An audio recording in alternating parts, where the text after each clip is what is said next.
Entramos, Juscelino. Estamos ao vivo. Vamos lá. Deixa eu ver só se está tudo certinho aqui. Se a gente está ao vivo, estamos ao vivo. Facebook. É isso aí. Vamos lá. Bom, gente, boa noite.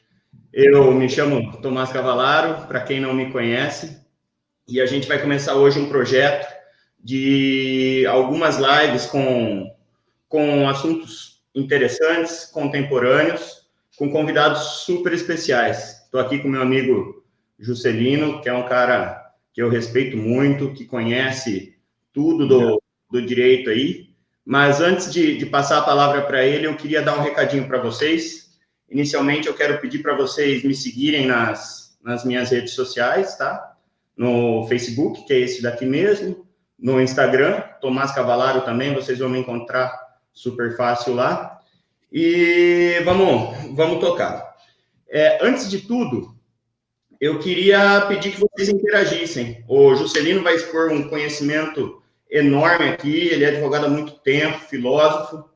Eu sou gestor ambiental, trabalho na prefeitura há bastante tempo também, tenho bastante experiência com o assunto de sustentabilidade, apesar de não ser a linha de hoje, tá? Então, eu quero deixar a gente à disposição aqui para perguntas e tudo mais. Meu WhatsApp está no vídeo e eu queria muito que vocês me chamassem para que a gente conseguisse comunicar mais de perto. Juscelino, ele é formado em Direito, mestre em Filosofia e doutor em Filosofia da Ciência. Tá certo, Juscelino? Então, é uma fera aqui com a gente. Passar a palavra para ele. Vamos lá, Juscelino. Boa noite. Boa noite. Eu espero que depois dessa live você consiga os seus intentos aí, porque você é uma pessoa que eu também respeito muito. E, sinceramente, espero que, pela graça de Deus, você consiga passar os seus conhecimentos e conseguir os seus intentos. Obrigado. Vamos falar um pouquinho aqui sobre essas questões dos três poderes.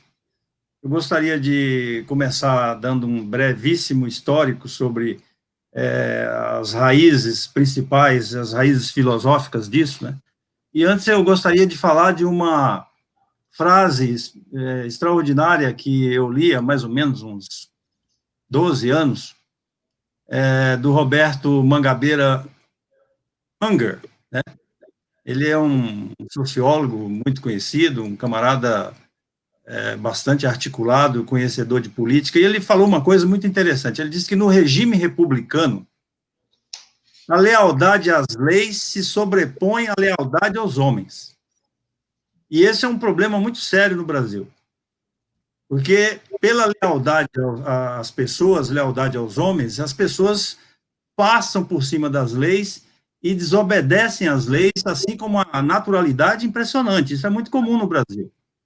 Isso foi motivo também de uma declaração do Saulo Ramos, que foi um advogado muito importante no Brasil, foi ministro da Justiça também, e ele disse o seguinte: meu Deus, o Brasil está sendo vítima de uma perigosa, fantástica e generalizada epidemia de ignorância jurídica, como nunca dantes navegada.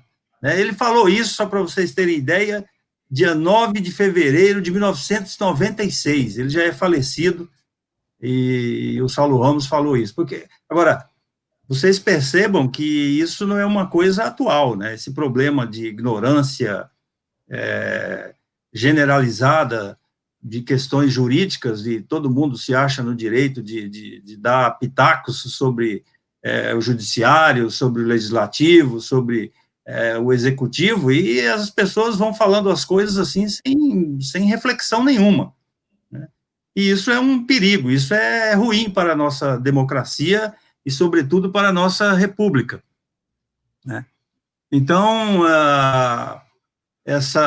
eu não posso, por exemplo, por ter amizade com você, Tomás, de conhecer você há muito tempo e ter muita confiança em você, e eu acho que é recíproco, eu não posso, e você não pode, no momento em que você estiver lá no Legislativo, você não pode passar por cima das leis em razão da amizade que você tem comigo ou com qualquer outra pessoa, ou com qualquer outro parlamentar. Você não pode se sobrepor às leis para ser e manter a sua lealdade a essas pessoas. É por isso que eu guardei muito bem essa expressão do Roberto, do Roberto Mangabeira, porque é um negócio realmente importante na nossa política, né? Eu vou falar um pouquinho aqui sobre como começou esse estudo sobre os três poderes, né? O filósofo iluminista francês, né, o Charles Montesquieu, ele nasceu em 1689 e morreu em 1755. Ele seguiu estudos anteriores do Aristóteles, né, Grécia Antiga, 384, 322 a.C., e seguiu logo depois, muito tempo depois também, séculos depois, a política de John Locke. John Locke também estava estudando sobre isso. Em sua obra Segundo Tratado sobre o Governo Civil. Eles começaram a fazer esses estudos e essas reflexões em razão do poder que tinha o rei, né? Então, eles vieram com propostas de reforma à defesa das instituições políticas através da teoria chamada Teoria dos Três Poderes. Então, essa divisão dos três poderes, chamada mais conhecida como divisão tripartite, seria a solução para os desmandos sempre observados nos regimes absolutistas. E esses regimes absolutistas, o poder é chamado de taumatúrgico, né? No antigo regime. Acreditava-se que os reis tinham o poder de curar pessoas muito doentes, para que vocês tenham ideia. E que eram esses reis escolhidos por Deus e não poderiam ser contrariados em hipótese nenhuma. E era o porta-voz de Deus, né, Juscelino? Porta-voz de Deus. Tem muita gente hoje querendo também ser porta-voz de Deus. E aí as coisas se complicam. Então, o rei tinha poder absoluto. Tanto que lá na França, o Luís XIV, né, que nasceu em 1638 e morreu em 1715, antes da Revolução Francesa, afirmou no parlamento francês o seguinte: Je suis la loi, je suis l'État c'est moi. Eu sou a lei, eu sou o Estado sou eu. Né? Nós já vimos presidentes também que quiseram falar mais ou menos a mesma coisa, né? Eu sou, né? Eu respeito a Constituição, etc., mas eu sou a Constituição. Eu faço o que a Constituição manda fazer, ou determina, então eu sou a Constituição. Na verdade, a pessoa está num autoritarismo tremendo e usando a Constituição em seu favor, quando lhe interessa. Com essa divisão dos três poderes, feita pelo Montesquieu, que é essa que prevalece, ter-se-ia o quê? Um equilíbrio entre autonomia e intervenção. E teríamos uma sociedade justa, pelo menos no ideal, né? Ao contrário da absolutista, lá em que o rei determinava tudo, mandava tudo, tinha poder de vida e morte sobre as pessoas, e em que todos os poderes se encontravam em uma só pessoa. É isso que acontecia lá com o rei. Essa divisão tripartite viria, como veio, para solucionar isso. A outra coisa é que cada poder proposto pelo Montesquieu não poderia ser desrespeitado pelos outros em suas funções. Suas funções republicanas. Por isso que quando um poder tenta invadir as funções do outro, ele está fazendo tudo menos república. Quando um deles fosse autoritário ou extrapolasse suas funções, segundo Montesquieu, os demais deveriam intervir contra essa desarmonia, que é o chamado sistema de freios e contrapesos. Um vai, na verdade, controlar o outro nessas condições. Então, você veja, quando o poder executivo tenta fazer coisas acima das leis, ele está, na verdade, invadindo a seara do outro poder, né? Quando o legislativo também tenta fazer, interferir no outro poder, acima daquilo que lhe é permitido pela Constituição Federal de 88, ele está também transgredindo isso que nós acabamos de falar. O poder judiciário, né, que tem as suas funções, como nós vamos ver daqui a pouco quais são elas, mais diretamente, ele também não pode fazer interferências fora daquilo que a Constituição lhe permite, mas nós vamos ver que ele tem algo que é especial e diferente dos outros dois poderes, né, que lhe foi conferido pela Constituição também federal. Antes de falar sobre esses três poderes, né, as funções, de forma bastante objetiva, como eu estou pretendendo fazer aqui, gostaria de saber se você tem alguma questão de tudo isso que eu acabei de falar, para depois entrarmos aqui na sequência. A gente vai falar um pouquinho sobre isso depois, Juscelino, mas é o que você falou, né? Quando um poder entra na seara do outro, ele desequilibra os três pilares da sociedade, né? Exatamente. Que é o judiciário, o legislativo e o executivo. Que, na verdade, são interdependentes e um complementa o outro. O problema é quando um domina o outro, né? Aí a gente acaba tendo a perda do equilíbrio e o comprometimento trazendo isso para a cidade, o comprometimento de serviços, de prestação de serviços importantes para a comunidade. Uhum. Nesse sentido aí que você acabou de falar, por exemplo, é relevante, é importante que nós saibamos quais são quais são as atribuições que são conferidas pela Constituição ao Poder Legislativo, né? Então, ao Poder Legislativo cabe o quê? Congregar os representantes políticos que fazem as leis, né? Os membros desse poder são os porta-vozes da população. É isso que muita gente não consegue entender, né? Os membros desse poder são os porta-vozes da população. Ele não é porta-voz de si mesmo, né? E monitoram o quê? O cumprimento e execução das leis pelo Executivo. O Executivo vai cumprir as leis e o Legislativo cabe fazer esse monitoramento. E, Juscelino, da federação, que é o municipal, que é o estadual e que é o federal. Sim. Só complementando, eu acho que o poder legislativo ele tem que ser o mais diverso possível, onde todas as ideologias e setores da sociedade têm que estar presentes para que isso consiga chegar no executivo de uma forma sólida e direcionar o governo executivo para atender todos os setores. Que o executivo é composto por uma pessoa, de uma ideologia, de uma filosofia, mas é o poder que tem que ouvir a diversidade para que a sociedade consiga ser atendida como um todo. Exatamente. Porque se eu e você e os nossos internautas aí, que eu acabei me esquecendo de cumprimentá-los, né, mais diretamente, eu não estou conseguindo ver aqui, é evidente, mas... Só deixar boa noite aqui para a gente, está super legal. Um abraço a todos vocês aí que tiveram a paciência de nos ouvir aqui. Então,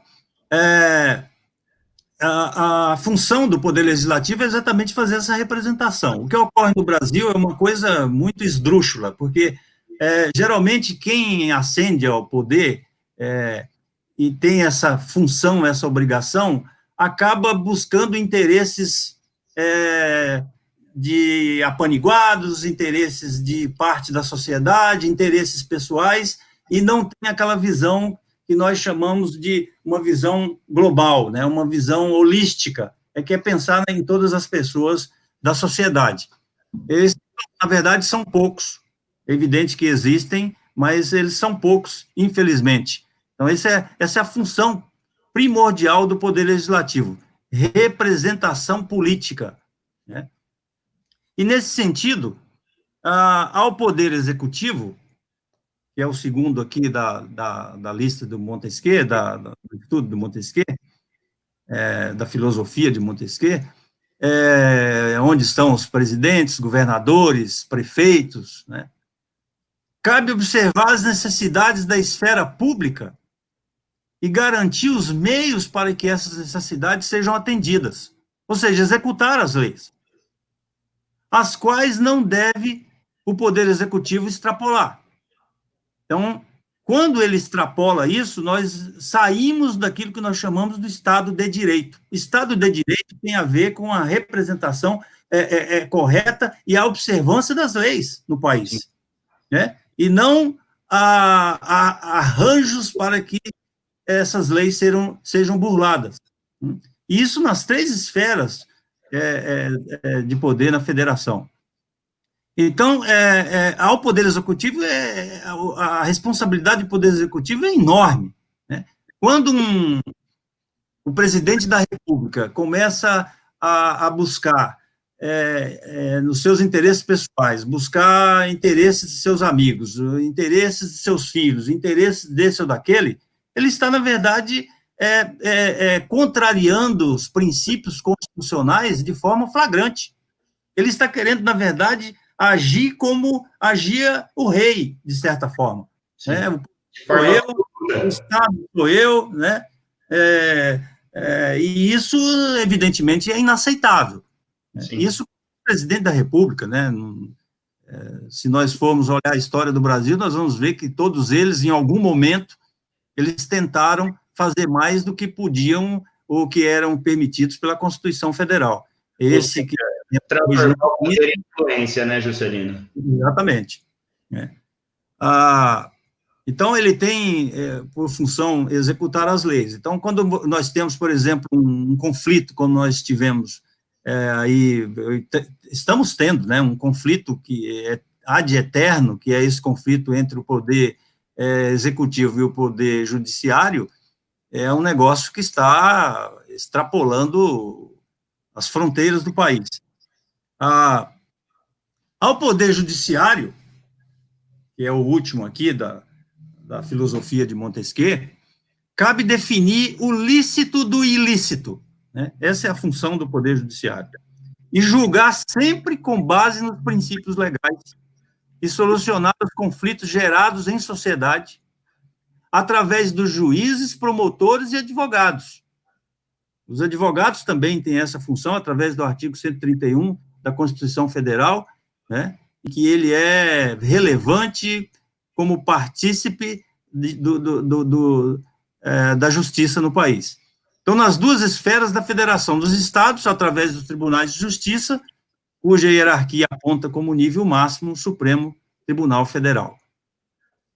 E por falar em Supremo Tribunal Federal, né, a criação dele se deu lá no governo republicano provisório, pelo decreto 848, de 11 de outubro de 1890, e cuja primeira obrigação do STF é a guarda da Constituição Federal. Então, por isso que tem muita gente que quer tratar o Supremo Tribunal Federal como se fosse igual aos outros, né? Eu me lembro que, às vezes, quando eu era pequeno, eu queria tomar certas atitudes, e eu queria enfrentar minha mãe, e eu dizia para ela alguma coisa, ela dizia assim: eu não sou da sua iguala. Melhor metáfora. Fique na sua, né? Você é assim que funciona, né? O Poder Judiciário, ou melhor, o STF, ele tem atribuições que foram deixadas pela Constituição e que tem muita gente fazendo compreensões absolutamente absurdas a respeito. Então, por exemplo, ultimamente aí tem se dito que o poder moderador da República seria o Exército, né? Seria as Forças Armadas, elas seriam o poder moderador. Isso não existe, isso já existiu muito lá no século XIX, século XVIII, melhor dizendo, né? Lá no começo lá da Primeira República, quer dizer, como é que você pode admitir um negócio desse hoje? As Forças Armadas, elas não são moderadoras. Ou seja, o que seria ser moderadora? No momento em que tivesse uma crise política no país, viesse as Forças Armadas, através das 3 forças, e elas iriam colocar as coisas no eixo. Não tem nada a ver. Isso, força, né, Juscelino? A força, inclusive. Quer dizer, mas seja a força, seja sem força, não importa. Não é função das Forças Armadas isso. Isso e tem gente usando até aí o Ives Gandra da Silva Martins, que andou falando algumas coisas nesse sentido, exatamente porque eu quis fazer média com o governo federal. Eu já escrevi sobre esse assunto, inclusive, né? Mas e não é falta, evidentemente, de conhecimento dele, muito pelo contrário, ele conhece muito, né? Ele foi, inclusive, meu professor, é um camarada extraordinário, só que ele quis fazer média nesse negócio e começou a soltar essas coisas aí, as pessoas não entendem e começam a seguir. Então, a função, esse controle, através do artigo 102 da Constituição Federal, é o controle chamado da constitucionalidade que é conferido ao Supremo Tribunal Federal, que é composto de 11 ministros, e serão nomeados, conforme o artigo 101 da Constituição Federal, pelo presidente da República. Isso depois de aprovada a escolha pela maioria absoluta do Senado Federal. Então, tem muita gente dizendo, fulano faz isso porque ele foi indicado pelo Lula, ou ele foi indicado pelo Fernando Henrique, ou ele foi indicado, ele está fazendo isso para privilegiar o PSDB, privilegiar o PT, privilegiar isso, aquilo, outro. Na verdade, não obstante, em alguns momentos, o Supremo Tribunal Federal realmente tenha, para usar um termo aqui bastante popular, pisado na bola, né? Mas nessas questões aí, na sua grande maioria, ele está cumprindo a Constituição Federal, né? Não tem essa de dizer que está privilegiando fulano, etc. O outro poder que, de fato, está extrapolando e precisa entrar lá nos freios, né? Como a esfera que não é dele, né, Juscelino? É isso, né? É o que a gente falou no início da conversa. Ele invade a esfera, a outra esfera se manifesta para que as coisas voltem ao equilíbrio. É isso? Exatamente. E essa é a função precípua do Supremo Tribunal Federal. Aí a Constituição é que determina que ele deva, de fato, colocar as coisas nos seus devidos lugares, né? Legal. Então, na Constituição Federal, no artigo 2º, temos uma cláusula chamada pétrea, e para aqueles que não sabem o que é uma cláusula pétrea, são aquelas cláusulas que não podem ser alteradas, né? Pétrea, de pedra, ela é cláusula que é fixa lá, não pode ser alterada. Por exemplo, dá um exemplo do que significa uma cláusula pétrea. No Brasil, não pode ter pena de morte, né? Embora no Brasil tenha, entre aspas, a pena de morte aí no nosso dia a dia, nessa sociedade violenta que nós temos, mas nós não podemos ter no país pena de morte. E por que nós não podemos ter no Brasil pena de morte? Porque ela é uma cláusula pétrea de que não se pode cogitar de ter isso aqui no país. Então, tornando a consideração, a separação dos poderes, tornando-os independentes, né? Independentes e harmônicos entre si. Porque quando eles são independentes, mas não são harmônicos, acontece o que nós temos visto na nossa sociedade hoje. As coisas ficam em desequilíbrio. É como se fosse um intestino que, em algum momento, você se alimentasse de uma forma incorreta e o seu sistema vai dar problema em algum momento, né? É mais ou menos a mesma coisa. É o paralelo ao meu trabalho, Juscelino, ao meu trabalho e à minha formação, a sustentabilidade, que ela está sobre 3 pilares: econômico, ambiental e social. E quando um dos pilares se torna mais fraco ou se rompe, os outros 2 crescem e acabam comprometendo a sociedade como um todo. Acho que o direito está bem paralelo a esse princípio. Exatamente. É isso aí. Então, essa harmonia tem que ser. E harmonia não tem nada que. O que os poderes têm que fazer, eles têm que entrar em acordo nas coisas e olhar para a Constituição, a base fundamental é a Constituição Federal. A partir dela é que as coisas devem caminhar, e não a partir de interesses pessoais, momentâneos e etc. Né? Esses são, na verdade, o que devem fazer os 3 poderes. Sim. Que foi querido pelo Montesquieu, né? Estou aí para mais perguntas, alguma coisa. Está na mão. A Viviane, que estudou comigo no Thomas Alves, minha amiga da vida inteira aí, ela pergunta aqui se não há na Constituição alguma cláusula que determina que os 3 pilares têm que andar juntos. É mais ou menos o que você acabou de falar, né?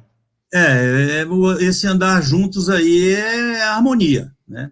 Harmonia não significa necessariamente que todos pensam da mesma forma, mas a verdade é que eles têm que fazer o cumprimento das leis, fazer as leis e o cumprimento das leis por todos tem que ser na mesma consonância, né?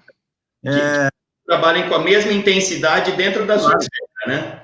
A Lava Jato foi elogiada no país porque, na verdade, fez com que muita gente poderosa chegasse aos tribunais e muita gente poderosa fosse presa, mas muita coisa que houve na Lava Jato foi acima das leis, né? E isso acaba, em algum momento, dando problemas, né? Como nós já estamos também tendo problemas. E nós estamos vendo que a própria Lava Jato está sendo usada como base política para o candidato que vem aí nas próximas eleições, que é o Moro. Então, você não pode usar de um sistema para poder favorecer A ou B. Né? Não dá para o poder público se tornar uma ferramenta que promova a eleição de alguém, né? Até porque quem não tem acesso ao poder público acaba sendo preterido quando ele poderia ser um ótimo candidato, alguém que trazer muita coisa boa para o país, né? Então, a pergunta aí, me desculpe, por favor, repita o nome da... É a Viviane. Quer que eu repita? Viviane. Então, Viviane, eu não sei se eu respondi sua questão, mas eles têm que andar em harmonia e não necessariamente que todos tenham que pensar da mesma forma, mas quando chegam num determinado conflito, aí tem que ser pelo que determina a Constituição e que eles fiquem nos seus limites. O problema maior que existe no Brasil é você se limitar ao poder que você tem. Você não pode ultrapassar o seu poder. Isso nós vemos em autoridades aí, isso acontecendo naturalmente. Nós temos aí o exemplo péssimo daquele magistrado lá em São Paulo, magistrado de Santos, né, que aqui que é do Tribunal de Justiça de São Paulo, e dando aquele péssimo exemplo. Quando a pessoa faz isso, ele está... ele não se limita aos poderes que tem, ele quer ultrapassá-los em seu favor, em seu benefício. Exatamente. Né? Sempre contra alguém, quer dizer, isso é uma facada imediata na democracia. Acho que essa é a maior falta de respeito que a pessoa pode ter ao próprio poder que ela foi investido por um cargo, né? Ela está aplicando em benefício próprio, mas assim, de uma forma, usar uma palavra ruim aqui, de uma forma vergonhosa, de uma forma muito feia. O episódio do magistrado foi muito, muito ruim. Mas a pergunta da Viviane aqui, acho que você consegue só complementar alguma coisinha. Ela pergunta se não há na Constituição alguma cláusula que determina os 3 pilares. Isso está previsto em artigos da Constituição, né? Isso está previsto na própria distribuição de poderes, é implícito isso. Então, não sim. Um artigo definido diretamente só sobre isso. Né? Certo. Juscelino, eu queria trazer a discussão um pouquinho mais para o foro do município aqui. Dar um exemplo da relação do legislativo com o executivo. Algumas das ações que a Prefeitura de Campinas fez para combater e atender as pessoas que contraíram o coronavírus tiveram que ser aprovadas pela Câmara Municipal. Sim. Por gastos que não estavam previstos na lei orçamentária, correto? Uhum. Certo. Então, assim, essa relação que a Câmara Municipal, que o Legislativo tem com o Executivo, é a engrenagem que faz com que a sociedade caminhe. Em algum momento, tanto o Executivo quanto o Legislativo vai interferir de uma forma que é prevista na Constituição para o bom andamento da sociedade, ou seja, um acaba fiscalizando o outro. A lei municipal, quando ela é quando ela é aprovada pela Câmara, ela vai para o prefeito sancionar ou vetar. E se ele vetar, volta para a Câmara, para que a Câmara aprove ou derrube o veto dele. Esse é o caminho. Existe uma interdependência entre os poderes. Em algum momento, o legislativo determina o que o executivo faz e o executivo determina o que o legislativo faz, assim como é a lei orçamentária. Exatamente, porque tudo é previsto na Constituição Estadual. Exatamente. O legislativo aprova a previsão de gastos do executivo. Então, um poder depende do outro. Eles não sobrevivem sozinhos. Aliás, não sobrevivem, eles são interdependentes. O problema é quando um se torna subserviente ao outro. Quando um se torna subserviente ao outro, ou quando um parte simplesmente para, vamos dizer, a briga generalizada, vamos dizer assim, de forma mais objetiva. Os dois extremos, né? Que não quer que o outro faça o seu trabalho. Isso. Então, os dois extremos estão incorretos, né? É a passividade total ou agressividade total, né? A gente tem que ter equilíbrio. Como eu escrevi uma vez, eu acho que você estava numa palestra que eu ministrei lá no PSDB uma vez, em que eu disse que a política brasileira funciona mais ou menos ou como o lobo ou como o cachorro, como o cão, né? Ou é subserviência, ou é briga, ou é luta, ou é inimizade. Isso não pode acontecer, né? Por isso que o que está na Constituição, e aí ela tem razão na pergunta dela, né?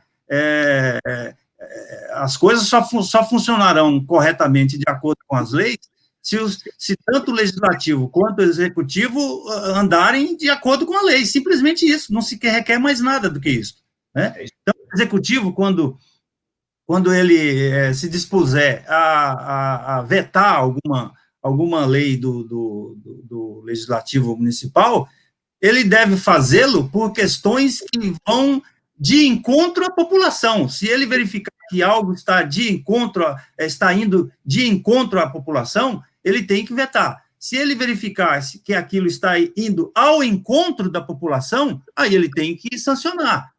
É isso aí. Sim, esquecendo as pessoas. Vocês se lembram lá da frase inicial, né? Quando nós... essa frase vale por outro lado também. Aquela frase lá do Mangabeira, húngaro, né? E no regime republicano, as leis devem se sobrepor à lealdade às pessoas. As leis republicanas também devem se sobrepor à deslealdade das pessoas, né? Nós podemos também pensar dessa forma. Se as pessoas estão lá em litígio entre elas, ninguém é obrigado a gostar do outro, mas todo mundo é obrigado a obedecer às leis.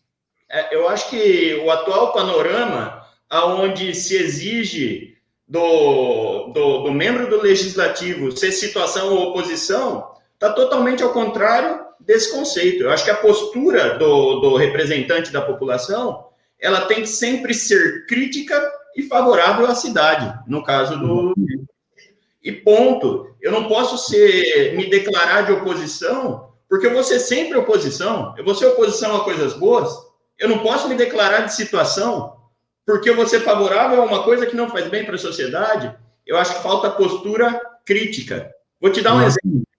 Em 2018, saiu um projeto de lei da Prefeitura de Campinas para a Câmara Municipal, que fez a alteração do mapa de valores do município, e isso, consequentemente, alterava o IPTU. Uma cidade de 1.200.000 habitantes. A prefeitura fez o papel dela, tecnicamente encaminhou o projeto para a Câmara. A Câmara Municipal de Campinas votou esse projeto do novo mapa de valores de um município de 1.200.000 habitantes em 14 dias, que é o prazo mínimo. Vota-se o mérito, depois vota-se a legalidade. Você acha que algum vereador analisou tecnicamente aquele projeto e votou com qualidade, com certeza do que estava fazendo em 14 dias? Nem teve tempo. É impossível. Entendeu? Então, assim, essa subserviência é uma coisa que não cabe mais, que não dá mais para ter essa... Não dá. executivo ser dono do legislativo e o legislativo trabalhar em função do executivo e não da sociedade, não de forma política. São acordos que são efetuados e todos eles vão de encontro aos anseios da população. Quem perde é a população. Quando há subserviência, a população perde imediatamente. Porque a população elegeu lá os vereadores para que a sociedade colocou essas pessoas lá para que a represente. Não é para ficar fazendo acordos espúrios. Exatamente. Né? E o executivo da mesma forma. O executivo tem que agir de acordo com as leis, priorizando as necessidades da população, né? Por isso que eu sou favorável a que os vereadores fossem distritais, né? Cada um resolveu o problema do seu pedaço. Concordo. E o que nós temos hoje é um negócio absurdo. Você sai para fazer campanha num determinado bairro, você é rechaçado. Isso não pode acontecer, né? Porque, na verdade, ninguém pode estar ali envolvido com alguma coisa naquela parte simplesmente por interesse dele ou de um pequeno grupo, em detrimento de toda uma região, né? Então, é um sistema. Nosso problema no Brasil é o sistema. Nosso sistema é totalmente torto e equivocado. Sempre favorece quem tem mandato e quem tem o maior poder econômico. O voto distrital, ele daria uma amenizada nisso. O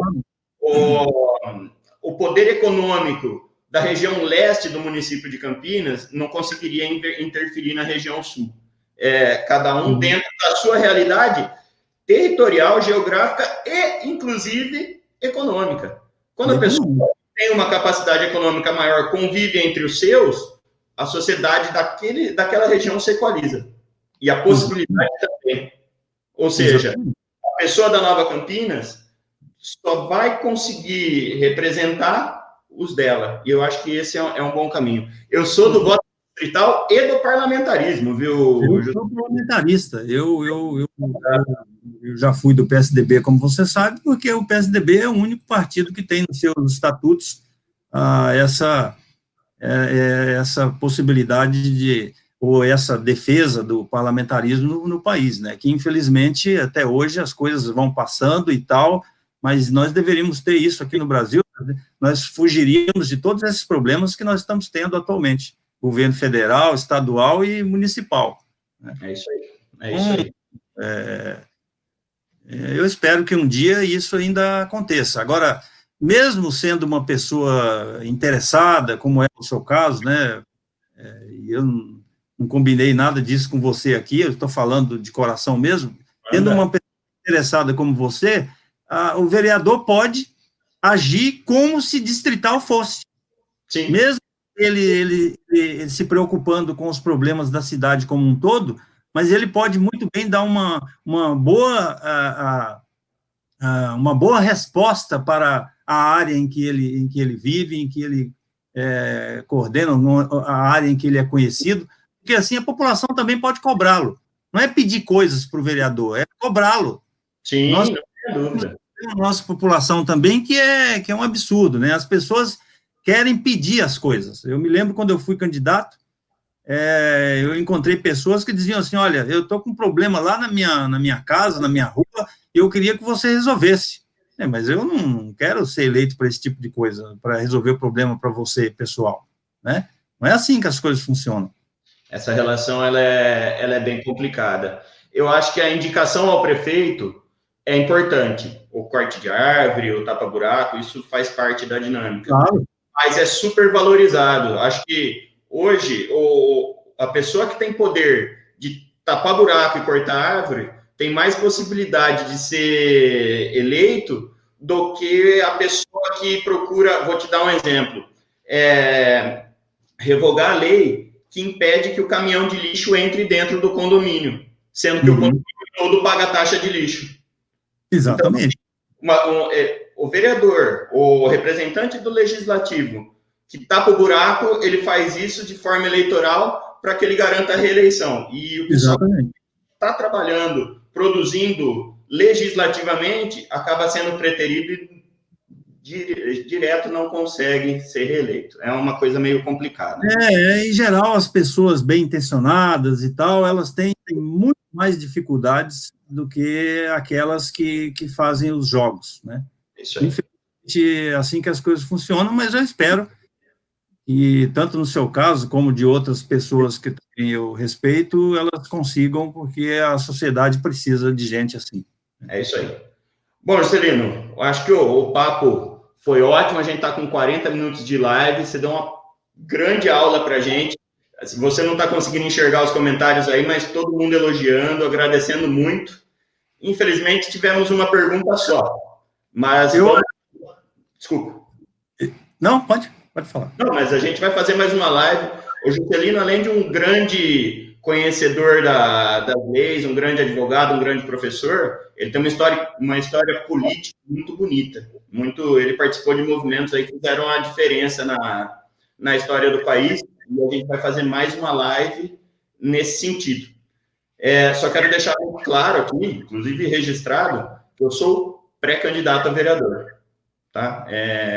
As convenções estão chegando, as coisas se oficializarão, mas por enquanto ainda sou pré-candidato a vereador, porém, querendo fazer a diferença na cidade e esperando que esse tipo de ação que a gente está fazendo aqui hoje, esses vídeos, compartilhando conhecimento e opiniões, façam com que as pessoas já vão mudando a cabeça e construindo um novo conceito das próximas eleições, que vão ser muito importantes. Eu agradeço a oportunidade, eu tenho o maior prazer de fazer isso, especialmente para pessoas como você. Eu agradeço também aí o tempo que as pessoas gastaram. Eu até peço desculpas, porque os assuntos assim são muito tormentosos para a gente falar em tão pouco tempo e etc., né? E com questões, com perguntas, as coisas até facilitam mais. Eu espero que nas próximas oportunidades aí o pessoal, uma ideia que eu costumo passar para as pessoas é que anotem, né, antes de começar a live, anote lá alguma coisa que você queira saber e na hora você pergunta aí, porque dá mais certo. É isso aí. Bom, eu quero agradecer a todos pela audiência. Temos agora, Juscelino, 48 pessoas assistindo. Muito bom. Maravilha. E agradecer aos apoios, a pergunta da Viviane, que foi a única que perguntou, mas a gente vai se acostumando e eu tenho certeza que vai evoluir. Pessoal, Juscelino, muito obrigado por estar presente.